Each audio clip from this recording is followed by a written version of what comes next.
بسم اللہ الرحمن الرحیم اللہم صلی علی سیدنا و مولانا محمد و صحابہ سیدنا و مولانا محمد مبارک وسلم۔ السلام علیکم ورحمۃ اللہ وبرکاتہ۔ ناظرین گرامی قدر، ARYQ TV پر حیات صحابہ رضی اللہ تعالیٰ عنہم کے بابرکت پروگرام میں میں ہوں آپ کا میزبان قاری محمد یونس قادری۔ اس پروگرام میں ہم صحابہ کرام کی حیات طیبہ پہ بات کرتے ہیں اور ان کے سیرت و کردار سے ہدایت کا نور حاصل کرتے ہیں۔ آج ہم جس عظیم صحابی رسول کا ذکر کرنے لگے ہیں، ان کا شمار ان اشخاص کے اندر ہوتا ہے کہ جن کو رب کائنات نے علم کا نور عطا کیا، اور میرے کریم آقا علیہ السلام نے قرآن پاک جمع کرنے کے لیے 6 صحابہ میں ان کا بھی شمار فرمایا۔ اور کریم آقا علیہ السلام نے فرمایا تھا کہ اگر علم سیکھنا ہے تو سیدنا معاذ بن جبل رضی اللہ تعالی عنہ سے سیکھو۔ کریم آقا کی بارگاہ میں جب بھی علمی مجلس بپا ہوتی تو یہ صحابی رسول حضور کی بارگاہ میں حاضر ہوتے، اور کریم آقا علیہ السلام جب سوال کرتے تو یہ صحابی سب سے پہلے جواب عطا کرتے۔ کریم آقا پھر سوال کرتے تو یہ صحابی سب سے پہلے جواب دیتے۔ کریم آقا علیہ السلام اس سے اتنے خوش ہوئے، انہیں اپنے قریب کیا اور ان کے ہاتھ کو تھام لیا، اور کریم آقا علیہ السلام نے فرمایا، اے معاذ بن جبل، اللہ اور اللہ کا رسول تمہیں چاہتا ہے، تم سے محبت کرتا ہے۔ تو کریم آقا کی بارگاہ میں عرض کی، یا رسول اللہ، میں بھی اللہ اور اللہ کے رسول کو چاہتا ہوں اور اللہ کے رسول سے محبت کرتا ہوں۔ سیدنا عمر فاروق رضی اللہ تعالیٰ عنہ نے فرمایا تھا، اگر معاذ بن جبل نہ ہوتے تو عمر جیسا بندہ بھی ہلاک ہو جاتا۔ سامعین محترم، ہمارے ساتھ اس علمی گفتگو میں شامل ہیں جن سے ہم بہت کچھ سیکھتے ہیں، اور حکیم الامت پیر کرم شاہ صاحب الازہری رحمۃ اللہ تعالیٰ علیہ کے منظور نظر ہیں، جناب محترم پروفیسر رضا الدین صدیقی صاحب۔ السلام علیکم ورحمۃ اللہ وبرکاتہ۔ وعلیکم السلام ورحمۃ اللہ صدیقی صاحب، آپ کو خوش آمدید کہتے ہیں، اور الحمدللہ آج ہم جس عظیم صحابی رسول کا ذکر کرنے لگے ہیں ان کا شمار ان لوگوں میں ہوتا ہے جو علماء صحابہ کرام میں جو شامل ہیں۔ تو کیا فرمائیں گے کہ رب کائنات نے آپ کو جو اعزاز کا تاج دیا، ویسے تو بہت سی فضیلتیں آپ کے پاس ہیں، لیکن آپ کی زندگی میں جو روشن باب ہے وہ علمی حوالے سے ہے، آپ اس پہ کیا لب کشائی فرمائیں گے؟ بسم اللہ۔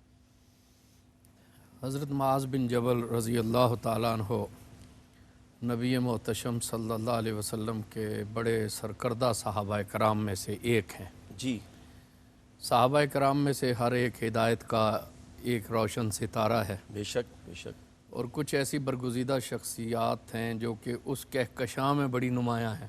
اللہ اکبر، سبحان اللہ۔ گویا کہ وہ خورشید کی طرح درخشاں دکھائی دیتی ہیں۔ جی، ان میں ایک حضرت سیدنا معاذ بن جبل رضی اللہ تعالیٰ عنہ ہیں۔ بے شک، آپ کے علمی تفوق کا اظہار تو آپ نے کیا، اللہ تبارک و تعالیٰ نے آپ کو گوناگون صلاحیتیں عطا فرمائیں۔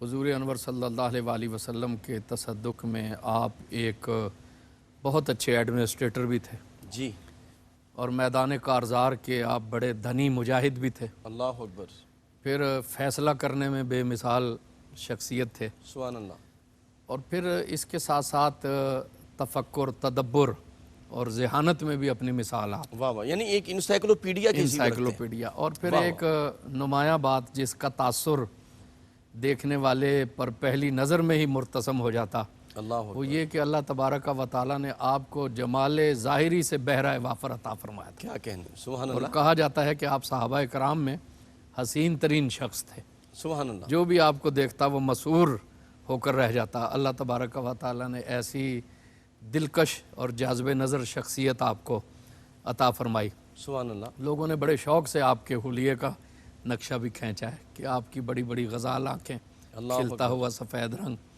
اور موتیوں کی طرح سفید دانت، چہرے پر ہر وقت ایک مسکراہٹ، گھنگریلے بال، دراز قد، سبحان اللہ، اور یعنی ایک وجیح و شکیل اور شخصیت پھر تھی۔ اس پر یہ کہ انداز گفتگو انتہائی دل آویز اور دل موہ لینے والا، سبحان اللہ، بات کرتے ہیں تو وہ دل میں اتر جاتی ہے۔ اللہ اکبر، نبی کریم صلی اللہ علیہ وسلم کے خصال حمیدہ کا ایک عکس جمیل حضرت معاذ بن جبل رضی اللہ تعالیٰ عنہ کی شخصیت میں ہمیں نظر آتا ہے۔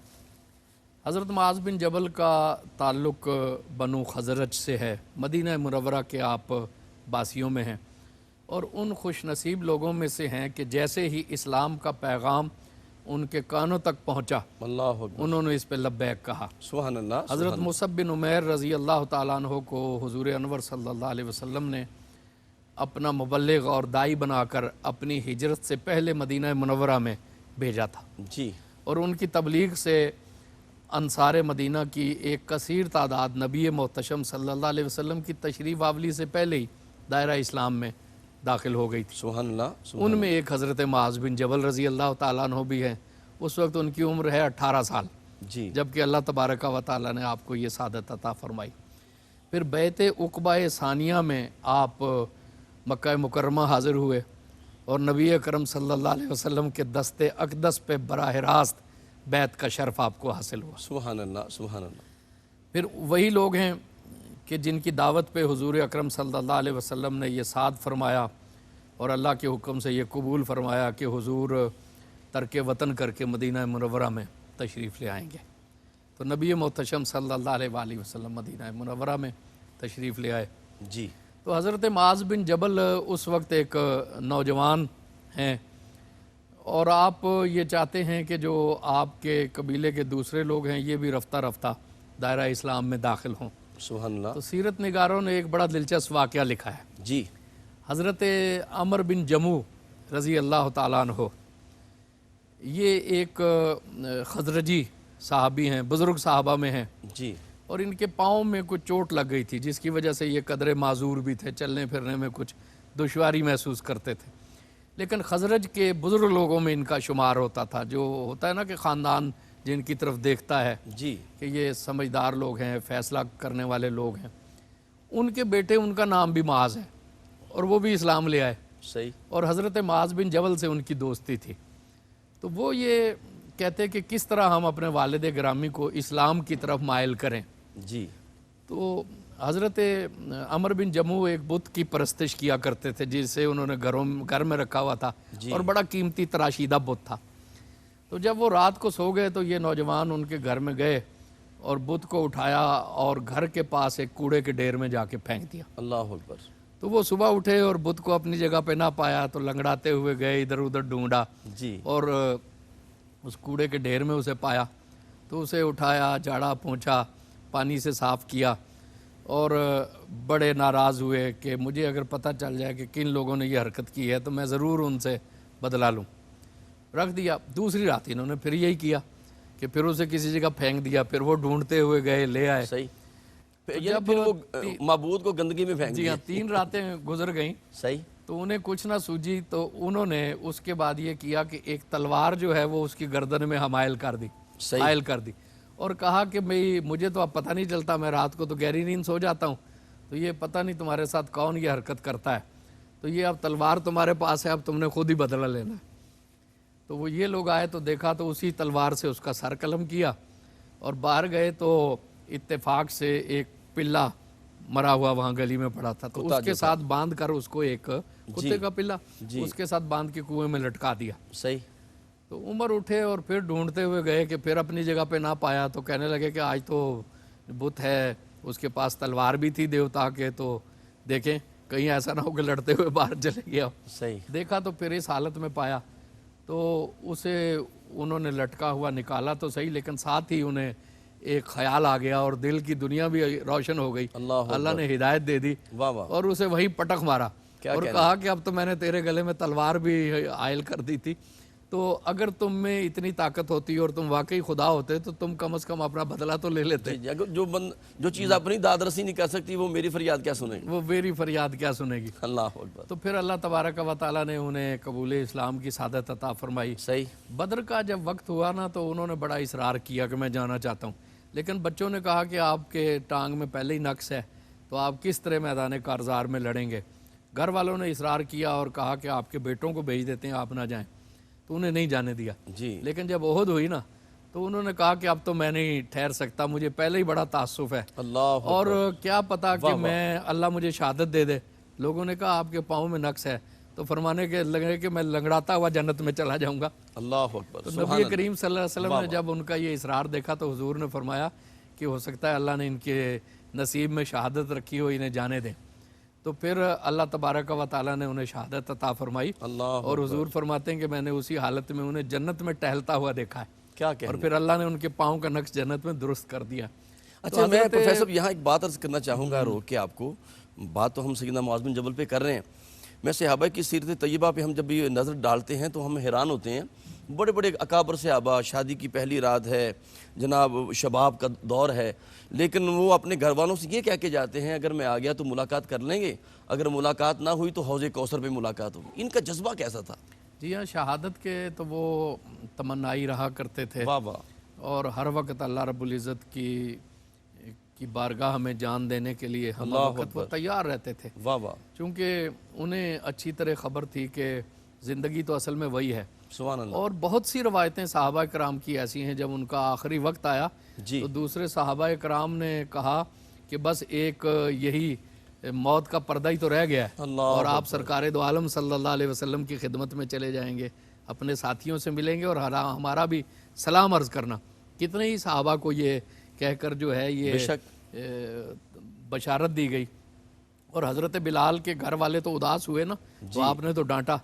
آپ نے فرمایا کہ الان الاقی محمدن و صحابہ ہو، کہ اب تو وہ وقت آیا کہ میں جا کے حضور انور صلی اللہ علیہ وسلم سے ملنے لگا ہوں سبحان اللہ. اور ان کے صحابہ کرام سے ملنے لگا ہوں، تو تم رو کر جو ہے یہ مجھے اذیت دے رہے ہو. اللہ. تو یہ ان کا ایک شوق تھا. سبحان اللہ. حضرت معاذ بن جبل رضی اللہ تعالیٰ عنہ نے جیسے ہی اسلام قبول کیا، نبی محتشم صلی اللہ علیہ وسلم تشریف لائے.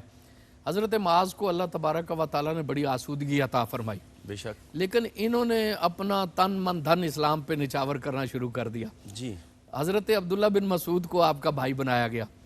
آپ یہ دیکھیے کہ پچھلی نشستوں میں بھی یہ عرض کی گئی کہ نبی کریم صلی اللہ علیہ وسلم کی نظر کیسے ذوق کی مناسبت دیکھتی ہے. جی بالکل. حضرت عبداللہ بن مسعود بھی ان لوگوں میں سے ہیں جو علم کے ہراول دستے کے سرخیل ہیں، اللہ اکبر. اور اکابر صحابہ میں جو کہ علم کے حوالے سے ممتاز ہیں. بے شک. بلکہ ان کے بارے میں تو کہا گیا کہ وہ خلفائے راشدین کے بعد جو علم کے اعتبار سے سب سے زیادہ رجوع کیا جاتا تھا وہ عبداللہ بن مسعود رضی اللہ تعالیٰ عنہ کی طرف کیا جاتا. اللہ اکبر. تو انہیں حضرت معاذ بن جبل رضی اللہ تعالیٰ عنہ انہیں کا بھی علمی شغف تھا اور انہیں بھی علمی شغف تھا. اسی طرح حضرت سلمان فارسی اور حضرت ابو درداء کو کیا کہنے. بھائی بنایا گیا. سبحان اللہ. تو یہ ذوق کی ایک مناسبت جو ہے یہ نبی کریم صلی اللہ علیہ وسلم کی نظر میں تھی. سبحان اللہ. تو حضرت معاذ بن جبل نے اپنا سب کچھ اسلام پہ نچھاور کرنا شروع کیا اور سارا کچھ ہی اللہ تبارک و تعالیٰ کے رستے میں دے دیا، صحابہ کرام کی بحالی میں دیا، بلکہ قرض لے کر دینا شروع کر دیا. کیا کہنے. قرض لے کر دیا، اور یہاں تک کہ بہت مقروض ہو گئے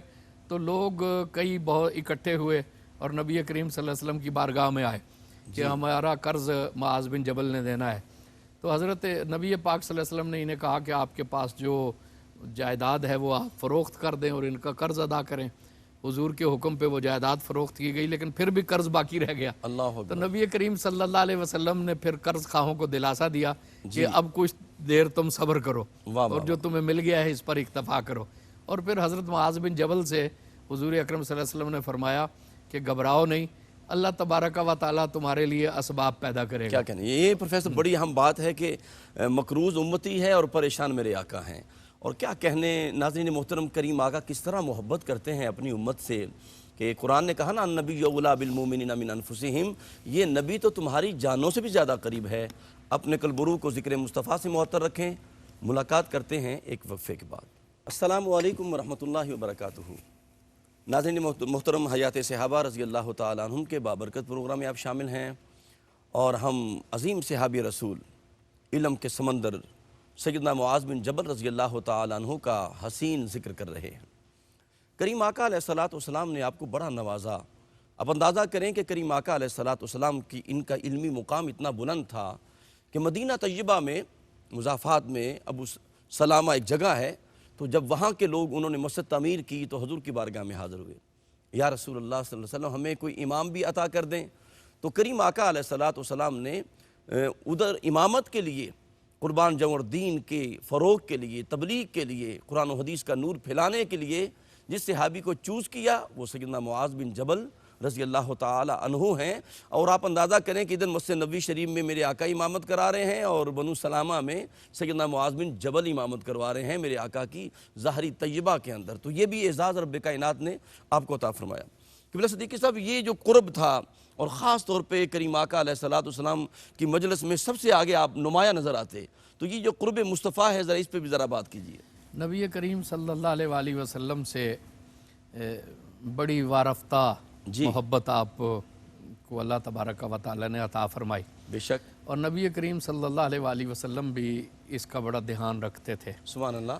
اور آپ ہمیشہ اس چیز کے جویاں رہتے تھے کہ نبی کریم صلی اللہ علیہ وسلم کا التفات انہیں حاصل ہو, کوئی ایسا موقع میسر آئے سبحان اللہ. کہ حضور اکرم صلی اللہ علیہ وآلہ وسلم سے وہ براہ راست سوال پوچھیں. اللہ اکبر. اور ایک ہوتی ہے نا بعض اوقات دل میں خلش ہوتی ہے, تو وہ تخلیہ کے مواقع کی بھی تلاش میں رہا کرتے تھے, اور انہیں حضور اکرم صلی اللہ علیہ وسلم کی نظر عنایت سے یہ مواقع مل جایا کرتے تھے. سبحان اللہ. اور بہت سے خوبصورت اور بہت لطیف واقعات نبی کریم صلی اللہ علیہ وسلم کی صحبت مبارکہ کے ان کے ساتھ ہیں. سبحان اللہ. جیسا کہ میں نے عرض کی کہ علم کے شغف کے ساتھ ساتھ آپ تلوار کے بھی بڑے دنی ہیں. اللہ اکبر. تو کوئی بھی غزوہ ایسا نہیں ہے جس میں یہ نبی کریم صلی اللہ علیہ وسلم کے ساتھ شریک نہیں ہوئے. جی. اس طرح جو بدر کی بشارتیں ہیں اس کے بھی مصداق ہیں, احد والوں کی بشارتوں کے بھی مصداق ہیں, سبحان اللہ. صلح حدیبیہ میں بھی یہ شریک ہوئے ہیں, خندق میں بھی یہ شریک ہوئے ہیں, فتح مکہ میں بھی یہ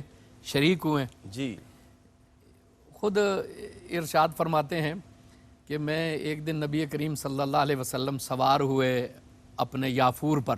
جی. وہاں پہ لوگ بلا تکلف گدھے کی سواری بھی کیا کرتے تھے. عربی گدھے سواری کے اعتبار سے ہمارے گدھوں کی نسبت بڑے توانا ہوتے ہیں, خچر نما گدھے ہوتے ہیں. تو نبی کریم صلی اللہ علیہ وسلم کی جو سادہ حیات زندگی ہے اس میں سیرت نگاروں نے لکھا کہ آپ کوئی تکلف نہیں فرماتے تھے. اللہ اکبر. صوف کا لباس بھی زیب تن فرما لیتے تھے سبحان اللہ. اور ہیمار پہ آپ سواری بھی کر لیتے تھے. اللہ اکبر. تو حضرت یہ دو اس طرح کے ملتے جلتے واقعات پیش آئے, ایک حضرت ابو ہریرہ رضی اللہ تعالیٰ عنہ سے اور ایک حضرت معاذ بن جبل رضی اللہ تعالیٰ عنہ سے. جی. حضور نے انہیں فرمایا کہ تم میرے ساتھ شریک ہو جاؤ. اللہ اکبر. تو وہ جیسے شریک ہوئے تو پھسل کے گر گئے, اور نبی کریم صلی اللہ علیہ وسلم مسکرائے اور پھر کہا کہ آپ پھر شریک ہو جائیں. اللہ اور دوسری دفعہ شریک ہوئے تو پھر دونوں نیچے آ گئے. پھر تیسری دفعہ جب حضور نے فرمایا تو پھر اسی طرح ہی ہوا. تو پھر انہوں نے کہا کہ یا رسول اللہ آپ ہی سوار ہوں, میں جو ہے وہ آپ کے ساتھ ساتھ چلتا ہوں. سبحان تو اللہ. وہ ساتھ ساتھ چل رہے تھے. تو رسول اکرم صلی اللہ علیہ وآلہ وسلم نے ہلکا سا ٹہوکا آپ کی کمر پہ دیا. جی. جی, ہلکا سا ٹہوکا دیا اور کہا کہ یا اے معاذ. آپ نے عرض کی کہ لبیک لبیک. جی. تو آپ نے کہا کہ اللہ تبارک و تعالیٰ کا کہ بندوں کا اللہ پر کیا حق ہے. تو عرض کرتے ہیں کہ اللہ و رسولہ عالم.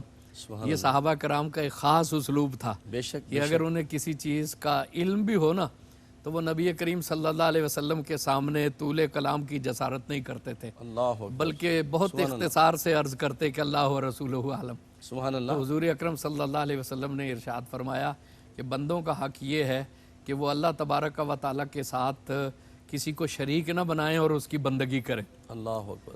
پھر حضور اکرم صلی اللہ علیہ وآلہ وسلم نے تھوڑی دیر بعد آپ کی پشت مبارک پر ایک ٹہوکا دیا اور کہا اے معاذ. آپ نے عرض کی کہ لبیک یا رسول اللہ. تو حضور اکرم صلی اللہ علیہ وسلم نے پوچھا کہ اب بندوں پر اللہ کا کیا حق ہے. جی. تو انہوں نے پھر عرض کی کہ اللہ و رسولہ عالم. اللہ تو حضور اکرم صلی اللہ علیہ وآلہ وسلم نے فرمایا کہ اللہ کا بندوں پر حق یہ ہے کہ جب وہ اسے معبود برحق مان لیں اور اس کے سوا کسی کی بندگی نہ کریں تو پھر وہ انہیں جنت میں داخل کر دیں, پھر وہ انہیں بخش دے. سبحان اللہ. اسی طرح نبی کریم صلی اللہ علیہ وآلہ وسلم ان سے استفسار فرماتے ہیں. ایک بار وہ پھر سواری پہ حضور کے ساتھ چلے آ رہے تھے. جی. تو اب آپ یہ دیکھیے کہ بہت سے ایسے واقعات ملتے ہیں کہ معاذ بن جبل کہتے ہیں کہ میں نبی کریم صلی اللہ علیہ وسلم کے ساتھ تھا. یعنی اس کا مطلب یہ ہے کہ کہیں مضافات میں حضور تبلیغ کے لیے جاتے ہیں, جی. کسی کے گھر تشریف لے جاتے ہیں کسی دعوت پر, تو بالعموم معاذ بن جبل کو اپنے ساتھ سواری پہ سوار کر بٹھا لیتے ہیں رضی اللہ عنہ. بڑی اہم بات آپ نے بار بار ذکر فرمایا. سرکار دو عالم اپنے ساتھ کبھی عبداللہ بن عباس کو سوار کر لیتے, کبھی کسی صحابی کو سوار کر لیتے, پھر چلتے تو جناب کچھ صحابہ آگے چل رہے ہیں کچھ پیچھے چل رہے ہیں, بیٹھتے تو ان کے درمیان میں بیٹھ جاتے. اور پھر سیدنا عمر فاروق رضی اللہ تعالیٰ عنہ سرکار کی سادگی کا ذکر کرتے ہیں. ایک مرتبہ دربار مصطفیٰ میں آئے تو دیکھا کہ آپ سوکھے ٹکڑے تناول کر رہے ہیں اور چارپی کے نشان بھی آپ کے جسم پہ پڑے ہیں. تو رو پڑے یا رسول اللہ آپ کے پاس تو کچھ نہیں ہے اور دنیا کے جو بادشاہ وہ مزے لوٹ رہے ہیں. تو کریم آقا نے فرمایا کہ عمر تو اس بات پہ راضی نہیں ہے، دنیا کے بادشاہ جو ہیں وہ دنیا کے مزے لوٹے اور ہم آخرت کے. یعنی یہ جو سادگی ہے نا، یہ آج ہمارے معاشرے سے اس کا فقدان ہے. یہ بہت بڑا المیہ ہے. جی ہاں، اس سے ایک یہ دیکھیں کہ جناب رسالت میں آپ صلی اللہ علیہ وسلم سے بڑی شخصیت کائنات میں کون سی ہے؟ اللہ اکبر. امت میں تو آپ ہیں ہی نا، لیکن یہ ہے کہ کائنات میں آپ سے بڑی شخصیت کون سی ہے؟ اللہ اکبر. لیکن آپ نے کسی قسم کا کوئی اہتمام نہیں کیا.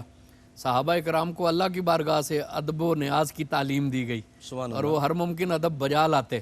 جی. تو لیکن نبی کریم صلی اللہ علیہ وسلم کسی قسم کا اہتمام نہیں فرماتے تھے. اللہ اکبر. صحابہ کرام آپ کے دروازے پہ آ جاتے، خاموش کھڑے رہتے، انتظار کرتے. ایک دن اسی طرح نبی کریم صلی اللہ علیہ وسلم اپنے کاشانہ اقدس سے باہر تشریف لائے تو دیکھا کہ معاذ بن جبل ان کے انتظار میں دروازے پہ کھڑے ہوئے. سبحان اللہ. سبحان اللہ. وہ آواز نہیں دیتے تھے، جلدی نہیں کرتے تھے. انہیں اللہ رب العزت نے منع کیا جی. کہ انتظار کرو کہ میرا حبیب تمہارے درمیان تشریف لائے. تو جب انہیں دروازے پر استادہ دیکھا اور انتظار میں دیکھا تو نبی کریم صلی اللہ علیہ وآلہ وسلم نے ان سے استفسار کیا کہ اے معاذ، کیا میں تمہیں ایک ایسی چیز نہ بتاؤں جو جنت کا دروازہ ہے؟ اللہ اکبر. جو جنت کا دروازہ ہے. سبحان اللہ. اب یہ دیکھیے نا کہ جو جس قسم کا ادب و نیاز بجا لاتا ہے اسے اسی قسم کا انعام بھی حاصل ہوتا ہے. اللہ وہ چونکہ دروازے پر ادب و نیاز سے کھڑے ہوئے تھے سبحان اللہ. تو حضور نے فرمایا کہ میں آپ کو جنت کا دروازہ بتا دوں. کیا کہنے. یعنی ایک ایسا عمل کہ جس کے ذریعے سے جنت کا دروازہ کھل جائے سبحان اور اللہ. آپ اس میں بے تکلف داخل ہو جائیں. جی. حضرت معاذ بن جبل نے عرض کی کہ کیوں نہیں یا رسول اللہ صلی اللہ علیہ وسلم. آپ نے فرمایا لا حول ولا قوت الا باللہ العلی العظیم، یہ جنت کے دروازوں میں سے ایک دروازہ. کیا کہنے ہیں. سبحان اللہ. سبحان اللہ. اور صدیق صاحب مزے کی بات تو یہ ہے کہ وہ کھڑے دروازہ مصطفیٰ پہ ہیں، وہ بھی تو جنت کے دروازہ ہے. ما بین بیتی و منبری روضۃ من ریاض الجنہ، تو وہ بھی جنت کا دروازہ ہے. پھر لا حول ولا قوت کا جو آپ نے وظیفہ عطا کر دیا وہ بھی جنت کا ہے. جی اصل میں یہ سارے اعمال حضور اکرم صلی اللہ علیہ وسلم کے صدقے میں ہی ہے نا، اسی دروازے سے ہی تو ہمیں عطا ہوئے ہیں. نبی کریم صلی اللہ علیہ وآلہ وسلم نے ان لوگوں کے ادب اور احترام کے صدقے میں ہم لوگوں کو بہت کچھ عطا کر دیا. اللہ اور یہ ایک دائمی وظیفہ ہے. نبی کریم صلی اللہ علیہ وآلہ وسلم نے اسے جنت کے خزانوں میں سے خزانہ قرار دیا. جی. اور کہا ہے کہ جو شخص لا حول ولا قوت الا باللہ العلی العظیم کا کثرت سے ورد کرتا ہے اس کی 99 بلائیں دور ہو جاتی ہیں. اللہ اکبر. اور ان میں سے سب سے چھوٹی بلا کیا ہے؟ یہ ہم ہے. ہم کسے کہتے ہیں؟ ہر وقت دل مضطرب رہے، کسی کام میں جی نہ لگے جی، اور وجہ بھی سمجھ میں نہ آئے. آج آپ یہ دیکھیں یہ ڈپریشن تو ہر شخص کے وجود کا لازمہ بن گیا ہے. نیند کی ٹیبلٹ کھاتے ہیں اور نیند نہیں آتی. ہر شخص کسی نہ کسی اضطراب میں ہے، سفر میں خوف ہے، حضر میں خوف ہے. تو نبی کریم صلی اللہ علیہ وسلم نے کہا ہے کہ جو سب سے چھوٹی مصیبت دور ہو جاتی ہے وہ ہے یہ ہم. تو خود اندازہ لگائیں کہ جو باقی 98 بلائیں ہیں وہ کیا ہیں. جی. تو یہ صحابہ کرام کے ادب و نیاز کے صدقے میں ہمیں کتنی چیزیں نبی کریم صلی اللہ علیہ وسلم سے پروفیسر ملی. یہ بھی ناظرین سن رہے ہیں تو ان کے اندر بھی کچھ سوالات ہوں گے. اس کی کے لیے کوئی تعداد معین ہے کہ اتنی مرتبہ پڑھیں یا کھلا پڑھیں؟ اس کی کوئی تعداد نبی کریم صلی اللہ علیہ وآلہ وسلم نے نہیں ارشاد فرمائی. صحیح. یہ دیکھیں کہ جب کسی چیز کو ہم کسی معین تعداد میں پڑھتے ہیں نا تو وہ وظیفہ بن جاتا ہے. صحیح ہے. جب بغیر تعداد کے پڑھتے ہیں تو وہ ذکر ہے. جب کسی چیز کو آپ بطور ورد اور وظیفہ پڑھیں گے تو پھر اس کی ایک علیحدہ سائنس ہے. صحیح. وہ ایک علیحدہ حکمت ہے. ہر شخص کو اپنے اختیار سے کوئی وظیفہ اپنے اوپر نہیں لاگو کر لینا چاہیے اور نہیں پڑھنا چاہیے کسی دانائے راز کے مشورے کے بغیر. بالکل ٹھیک. یہ اس میں ایک راز ہے جی. صحیح ہے. کیونکہ یہ چیزیں بھی کوئی معمولی چیزیں نہیں ہیں، ان الفاظ میں بھی ایک راز ہوتا ہے. لیکن کچھ ایسی چیزیں ہیں جو نبی کریم صلی اللہ علیہ وسلم نے ذکر کے طور پر اپنی امت کو جس کا مجاز کیا، اجازت دی ہے اور ذکر کی بڑی تلقین کی ہے. حضرت معاذ کی روایت میں ہی حضور اکرم صلی اللہ علیہ وآلہ وسلم نے فرمایا کہ جو یہ ذکر کو اپنے اوپر جو ہے یہ لازم پکڑ لو. اسی طرح قرآن ایک ذکر ہے، جتنا قرآن پاک پڑھا جائے. درود شریف مقبول ترین اذکار میں سے ایک ہے. کلمہ طیبہ کا ذکر جو ہے وہ اللہ کو بڑا پسند ہے. اسی طرح تیسرے کلمے کے ذکر کو بڑا محمود بتایا گیا ہے. لا حول ولا قوت الا باللہ العلی العظیم کے ذکر کو حضور نے بڑا پسند کیا ہے. اور اسی طرح ایک ذکر ہے سبحان اللہ و بحمدہ سبحان اللہ العظیم. سبحان اللہ و بحمدہ سبحان اللہ العظیم. یہ وہ کچھ چیزیں ہیں جو امت کے لیے حضور نے جن کا اذن عام رکھا ہے، تحفہ دیا ہے کہ چلتے پھرتے اٹھتے بیٹھتے جو ہے وہ اس کے ذکر کو انسان جاری رکھے۔ بلکہ صدیقی صاحب میں نے حدیث پاک میں پڑھا، کریم آقا علیہ السلام نے فرمایا اگر کسی کے گناہ سمندر کی جھاگ کے برابر بھی ہوں اور وہ 100 مرتبہ پڑھ لے سبحان اللہ و بحمدہ سبحان اللہ العظیم، فرمایا رب کائنات ان کے سب کے گناہوں پہ کلمہ عفو پھیر دیتا ہے۔ جی ہاں، اسی طرح ایک دفعہ حضور کے ساتھ سفر میں، اور وہ کہتے ہیں میں حضور کے پیچھے بیٹھا ہوا تھا، تو حضور نے کہا کہ یا معاذ، تو یہ بڑے ادب سے عرض کرتے ہیں لبیک و سعدیک سبحان یا اللہ، رسول اللہ جی۔ سبحان اللہ۔ پھر حضور نے فرمایا یا معاذ، پھر بڑے ادب سے عرض کرتے ہیں لبیک و سعدیک یا رسول اللہ۔ پھر حضور نے فرمایا، یعنی ایک قسم کی ایک بڑی اہمیت کی بات بتانی تھی، 3 دفعہ متوجہ کیا اور کہا کہ اگر میں تمہیں وہ نہ بتاؤں کہ جو نجات کے لیے کافی ہو، اللہ تو ایک شخص اگر اللہ تبارک و تعالی پر ایمان لے آتا ہے اور جناب رسالت میں آپ صلی اللہ علیہ وسلم کو مان لیتا ہے تو اللہ تبارک و تعالی اس کی مغفرت فرما دے گا۔ اللہ تو حضرت معاذ بن جبل نے عرض کی کہ یا رسول اللہ، میں یہ لوگوں کو خوشخبری نہ سناؤں؟ جی، حضور نے فرمایا توقف کرو، ایسا نہ ہو کہ لوگ اسی پر اکتفا کریں، لوگ کہیں عمل سے دور نہ ہو جائیں۔ ساری عمر حضرت معاذ نے اس حدیث کی روایت نہیں کی۔ صحیح ہے۔ جب آخری وقت آیا نا تو لوگوں کو بلایا جی، اور کہا کہ ایک امانت میرے پاس ہے، میں اب اسے روایت کرتا ہوں اس لیے کہ ایسا نہ ہو کہ میں علم اپنے سینے میں لے کر چلا جاؤں۔ اللہ اکبر۔ ناظرین محترم، یہ بھی جو آپ نے آخری عمر میں جب روایت بیان کی اس لیے کی کہیں کتمان علم نہ ہو جائے، اپنے قلب و روح کو ذکر مصطفیٰ سے معطر رکھیں۔ ملاقات کرتے ہیں ایک وقفے کے بعد۔ السلام علیکم ورحمۃ اللہ وبرکاتہ۔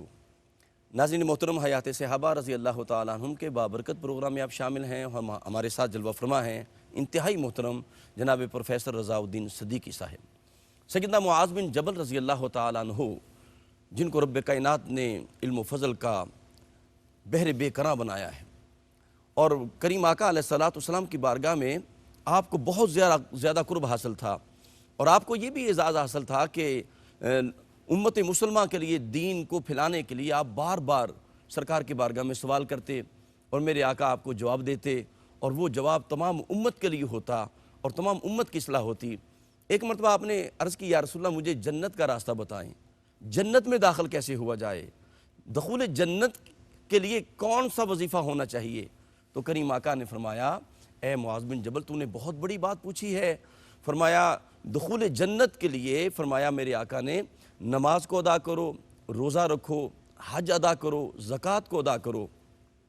کریم آقا علیہ السلام نے مزید فرمایا اے معاذ بن جبل اگر تو چاہتا ہے کہ تیرے سارے گناہ معاف ہو جائیں تو رات کو اٹھ کر اللہ کی بارگاہ میں والذین یبیتون لربہم سجدا و قیاما پر عمل پیرا ہوا کرو، اللہ کی بارگاہ میں چھپ چھپ کے عبادت کرو، اور پھر کریم آقا نے فرمایا چھپ چھپ کے صدقہ کرو، یہ بھی گناہوں کو مٹا دیتا ہے۔ اور ایک بڑی خوبصورت آخری بات میرے آقا نے کیا خوبصورت انداز میں بیان فرمائی، فرمایا کہ اے معاذ میں تمہیں دین کی جڑ نہ بتا دوں، دین کا سیرا نہ بتا دوں، اور ایسی بات نہ بتاؤں جس پر پورا دین کھڑا ہے، وہ ستون نہ تمہیں بتا دوں؟ تو اس کی یا رسول اللہ ضرور بتائیں وہ کیا ہے؟ تو ما ہوا یا رسول اللہ وہ کیا ہے؟ ما ہوا؟ تو میرے آقا نے فرمایا، کریم آقا علیہ السلام نے اپنی زبان کو ہاتھ میں پکڑ کے فرمایا قف ھذا، ایسے کریم آقا علیہ السلام نے عملاً پریکٹیکل کہا قف ھذا، فرمایا اس پر قابو پالو، اور اگر اس پر قابو پا لیا تو تم جنت میں داخل ہو جاؤ گے۔ جی صدیقی صاحب، یہ قرب مصطفیٰ جو ہے، اور بار بار جو سوالات آپ کرتے اور کریم آقا جواب عطا کرتے اور پوری امت کی اصلاح ہوتی۔ جی ہاں، یہ جس واقعے کو آپ نے قدر تفصیل سے بیان کیا، یہ غزوہ تبوک کے موقع پر جب سفر ہو رہا تھا جی، تو ایک موقع پر نماز فجر ادا کی، صحیح، اور اس کے بعد اونٹنی پر کچھ آگے محو سفر ہوئے تو تقریباً سارے لشکر کو اونگ آ گئی، اللہ اکبر، اور اونٹنیاں حتیٰ کہ ہوتا ہے نا کہ پھر ایک ڈسپلن سے نہیں چل رہی بلکہ ادھر ادھر چل رہی ہیں، کچھ وہ جھاڑیوں میں منہ بھی مار رہی ہیں۔ تو حضرت معاذ نے دیکھا کہ نبی کریم صلی اللہ علیہ وسلم کی اونٹنی جو ہے وہ آگے ہو گئی ہے، اللہ تو یہ قدر تیزی سے بڑھے کہ یہ ایک ایسا موقع ہے کہ کوئی اور متوجہ نہیں ہے اور میں نبی کریم صلی اللہ علیہ وسلم سے کچھ پوچھ لوں۔ یہ ایسے مواقع کی تلاش میں رہا کرتے تھے۔ تو حضور اکرم صلی اللہ علیہ وسلم کے پاس پہنچے تو حضور اکرم صلی اللہ علیہ وسلم متوجہ ہوئے تو یہ عرض کرنے لگے کہ میرے دل میں بڑا دھڑکا سا لگا رہتا ہے جی، اور میں بڑا مضطرب سا رہتا ہوں اللہ کہ مجھے وہ راستہ مل جائے کہ میں بخشا جاؤں اور جنت میں چلا جاؤں۔ سبحان تو اللہ، پھر اس پر یہ سوال و جواب ہوئے۔ جی، آج آپ یہ دیکھیے کہ یہ زبان ہی کی تو لغزشیں ہیں، اللہ لوگ زبان کے بارے میں کتنے غیر محتاط ہو چکے ہیں، ہم دیکھ لیں جو ہمارے ارد گرد 24 گھنٹے اب میڈیا چلتا ہے، اور جو جس کا دل ہے نہ اسے شان الوہیت کے بارے میں کوئی احترام ہے، نہ کوئی شان رسالت کے بارے میں احترام ہے، نہ صحابہ کرام کے بارے میں وہ سوچ رہے ہیں، بڑے بڑے ائمہ کے بارے میں لوگ کس دیدہ دلیری کے ساتھ زبان کھول رہے ہیں، اللہ اکبر۔ جبکہ اور کس چیز کے نام پہ؟ ریسرچ کے نام پہ، تحقیق کے نام پہ۔ ایک بات اچھی طرح سمجھیں کہ دین نے تحقیق سے نہیں روکا، ریسرچ سے نہیں روکا، لیکن ایک نازک سی بات ہے کہ دین صرف ریسرچ کا ہی نام تو نہیں ہے نا، ادب بھی دین ہے، اللہ اکبر، احترام بھی دین ہے، سبحان اللہ۔ محبت بھی دین ہے۔ حضور نے کہا کہ بڑوں کا احترام کرو اور چھوٹوں پہ شفقت کرو۔ جی تو انسان اس حد تک کی زبان کھولے کہ جہاں احترام کے دائرے جو ہے وہ ختم نہیں ہوتے۔ اللہ اکبر، سبحان اللہ۔ یہ اس چیز کو اگر اس لطافت کو سمجھنے کی کوشش کریں کہ ہر شخص کی ایک حد ہے، حدود اور قیود ہیں۔ جس شخص کو جس شعبے کا علم نہیں ہے، اب ہر شخص فقاہت کے اوپر بات کر رہا ہے، ہر شخص تفسیر و تعویل کے اوپر بات کر رہا ہے، جی جی، اور جسے اور کوئی موضوع نہیں ملتا وہ رسالت کے منصب پہ بات کرنا شروع کر دیتا ہے۔ جی تو یہ جو ہے وہ نازک سی باتیں ہیں، اس حدیث پہ ہمیں بہت غور کرنا چاہیے آپ دیکھیں کہ بڑی اہمیت ہے قرآن پاک میں کئی مقامات پہ ادب رسالت کو بیان کیا۔ کہیں کہا لا ترفعوا اصواتکم، کہیں کہا انظرنا، یہ نہ کہو کہ دوبارہ بیان کر دیں۔ جب حضور اکرم صلی اللہ علیہ وسلم نے اپنی زبان مبارک کی طرف اشارہ کیا نا اور کہا کہ اس پہ زبان پہ قابو رکھو، جی تو حضرت معاذ نے بڑی حیرت سے کہا کہ یا رسول اللہ زبان کی وجہ سے بھی پکڑ ہوگی؟ تو نبی کریم صلی اللہ علیہ وسلم نے فرمایا کہ میں نے بے شمار جہنمیوں کو دیکھا ہے جو اپنی زبان کی وجہ سے جہنم میں گئے۔ اللہ اکبر، اللہ اکبر۔ ہم سمجھتے ہیں کہ یہ زبان کی لغزش جو ہے وہ معمولی ہے، خوش طبی میں انسان جو بھی جو ہے وہ تبصرہ کر دے۔ حضور نے فرمایا کہ اس کی پکڑ کی وجہ سے تو اکثر اہل جہنم ہوں گے۔ یہ جو کلمہ کفر ہے تو زبان سے ہی نکلتا ہے نا، تو زبان کی لغزش سے تو سارے کام شروع ہوتے ہیں۔ انسان حقیقت میں بے حیائی کا دروازہ زبان سے کھلتا ہے۔ جب وہ یہ باتیں کرنا شروع کر دیتا ہے تو رفتہ رفتہ پھر اس کے وجود میں گناہ کا داعیہ پیدا ہو جاتا ہے۔ جی تو اسی طرح حضرت معاذ کو قدم قدم پہ آپ دیکھیں کہ نبی کریم صلی اللہ علیہ وسلم سے وہ پوچھ رہے ہیں اور نبی کریم صلی اللہ علیہ وسلم ان کی تربیت فرما رہے ہیں۔ جس مسجد مبارک کا آپ نے ذکر کیا، حضرت معاذ کا شغف زہد و عبادت سے تھا۔ تو ایک دن ایک صحابی آئے اور انہوں نے دیکھا کہ حضرت معاذ رضی اللہ تعالیٰ عنہ نے نماز عشاء میں سورہ بقرہ شروع کر دی ہے۔ اللہ اکبر، تو وہ سبحان اللہ۔ انہوں نے دیکھا کہ وہ سورہ بقرہ پڑھ رہے ہیں تو وہ ایک طرف ہو گئے، اپنی نماز مکمل کی، کھیت میں انہوں نے پانی دینا تھا، وہ واپس چلے گئے۔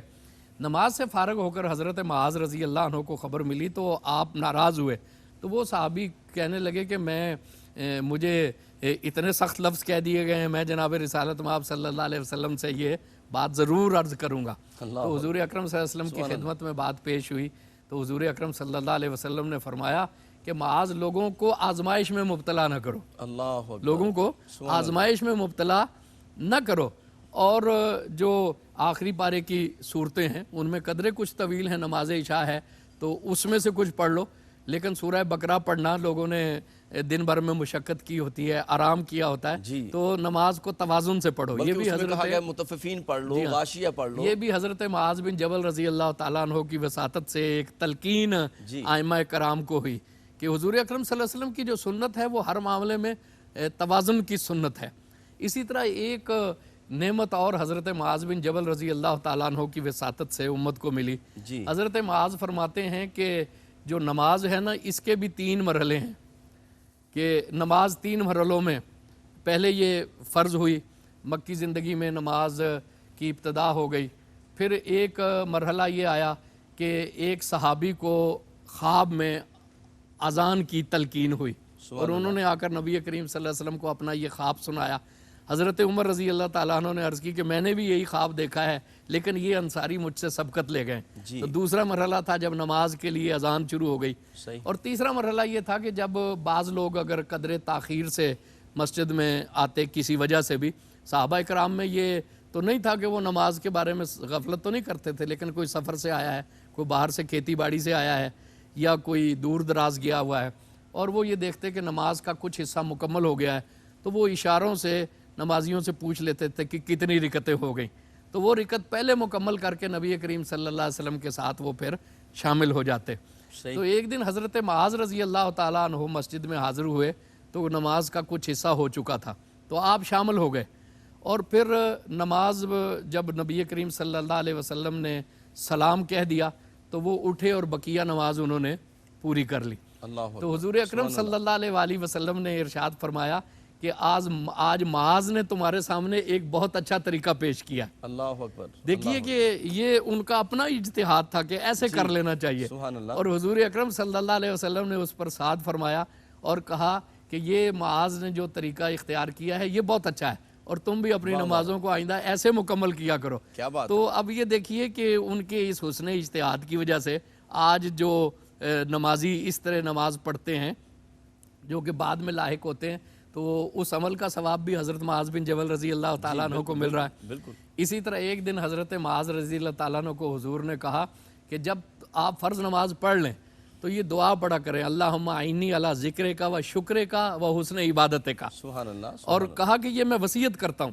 تو حضرت معاذ بن جبل رضی اللہ تعالیٰ عنہ اپنے شاگردوں کو وصیت کرتے تھے کہ یہ مجھے نبی کریم صلی اللہ علیہ وسلم نے وصیت فرمائی ہے اور میں آپ کو وصیت کرتا ہوں، اور آپ اپنے شاگردوں کو وصیت کریں۔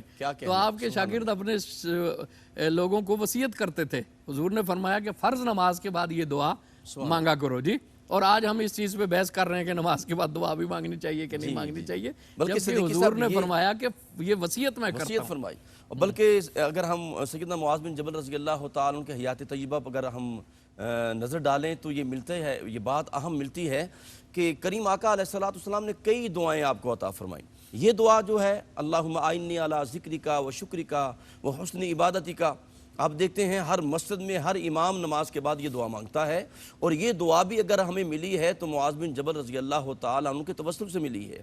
پھر کریم آقا علیہ السلام نے ایک اور موقع پہ معاذ بن جبل کو دعا عطا فرمائی، عرض کی مالک میرے معاذ کو دائیں سے بائیں سے اوپر سے نیچے سے آگے سے پیچھے سے ہر شر سے محفوظ رکھ۔ تو کریم آقا علیہ السلام نے کئی دعائیں معاذ بن جبل کو عطا فرمائیں جو معاذ بن جبل کے توسل سے امت مسلمہ کو ملی ہے۔ رب کائنات ہمیں اللہ کی بارگاہ میں دامان طلب دراز کرنے کی توفیق عطا فرمائے اور سیرت معاذ بن جبل پر عمل پیرا ہونے کی توفیق عطا فرمائے۔ میں جناب محترم پروفیسر آپ کا شکریہ ادا کرتا ہوں اور اپنے ناظرین کا شکریہ ادا کرتا ہوں۔ آپ نے ٹائم دیا ہے اور علم کا نور اپنے قلبوروں میں اتارا ہے۔ اپنے میزبان قاری محمد یونس قادری کو اجازت دیجیے۔ السلام علیکم ورحمۃ اللہ وبرکاتہ۔